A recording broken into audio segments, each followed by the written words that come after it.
Oke, silakan dibuka. Buka tanya jawab, silakan. Mungkin teman-teman ada yang mau ditanyakan? Aku ya. Monggo balik Tika.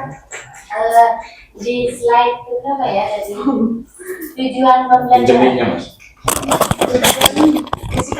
Jemiknya, Mas. Kok yang pegang tek halo sini gini. Iya. Peserta didik dapat menunjukkan perilaku orang yang berpegang teguh kepada Al-Quran. Nomor 3.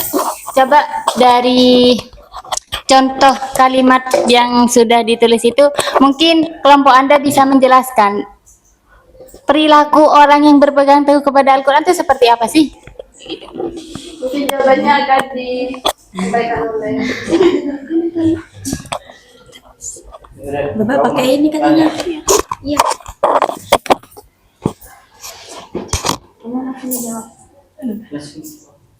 Langsung nggak apa-apa, langsung. Ya, peserta didik dapat menunjukkan perilaku orang berpegang teguh kepada Al-Quran. Mungkin yang saya pahami ya, dalam orang yang berpegang teguh kepada Al-Quran, mungkin bisa contohnya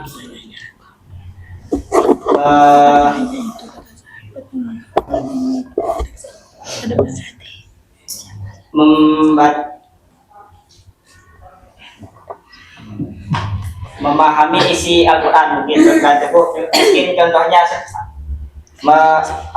dalam Al-Quran itu mungkin bisa kan banyak pengertian tentang apa, mungkin kita contohnya tentang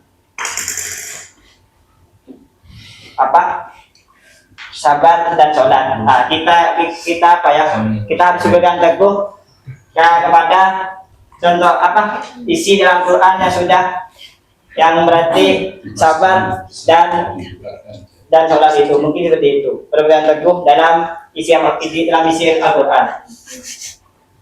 ya mungkin dari teman-teman ada yang ingin menambahkan. Mbak Zuki. Mungkin saya menambahkan di situ ada kalimat, ada pertanyaan. Coba seperti apa sih perilaku orang yang berpegang teguh kepada Al-Quran? Yaitu orang yang mengerjakan apa-apa yang diperintahkan di dalam Al-Quran.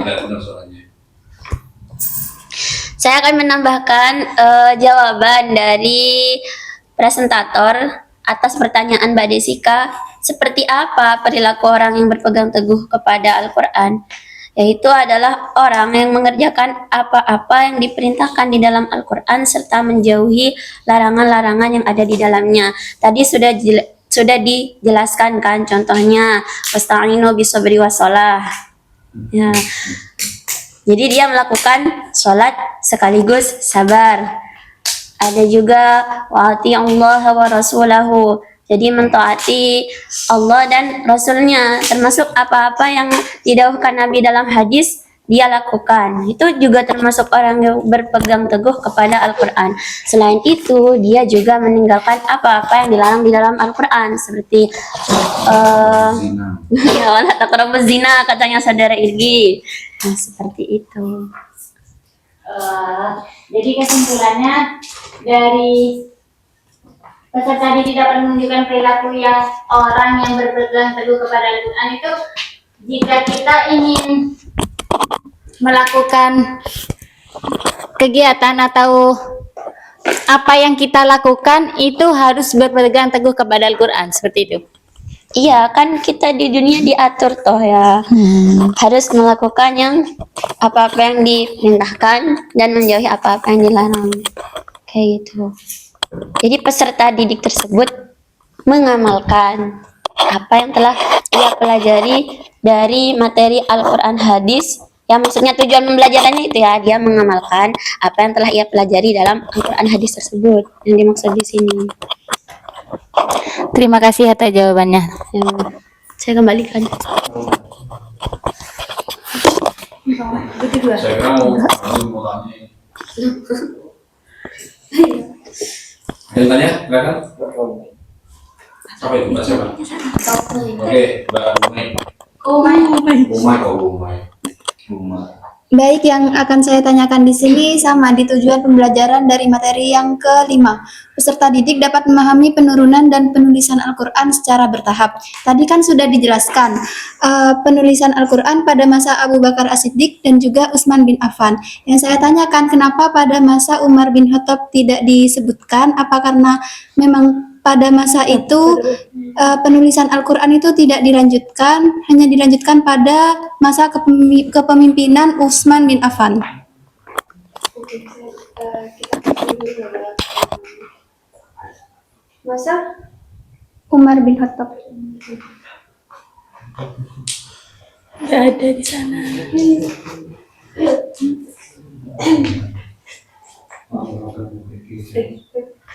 jadi maksudnya Lama dah sudah dibuat ini. Aku yang buat.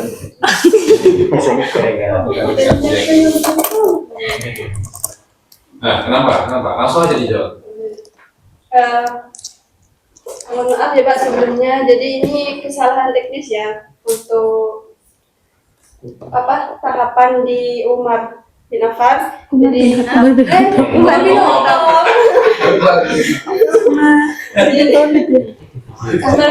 tidak kami masukkan seperti itu. Kami kelewat gitu ya.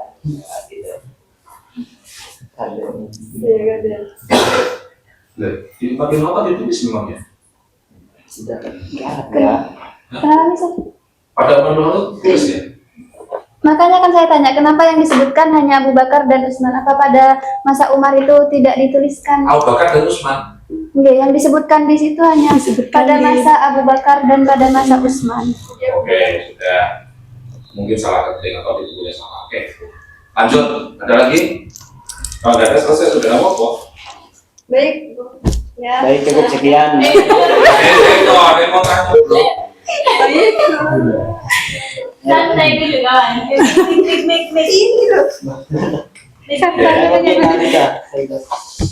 Nik.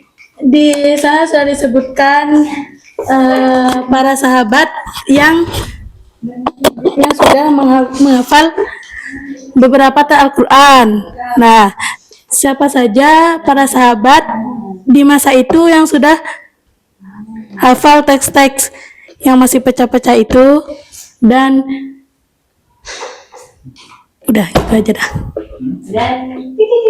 Yang menghafal ya, bukan yang Pada zaman Nabi atau zaman sahabat?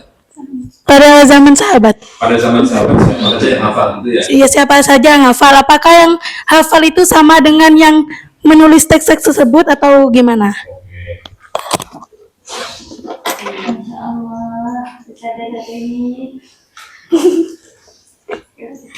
Ada.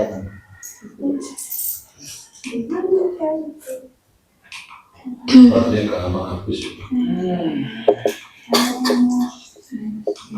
Yang mana?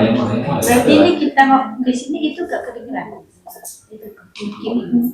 Coba Ya, saya jawab mungkin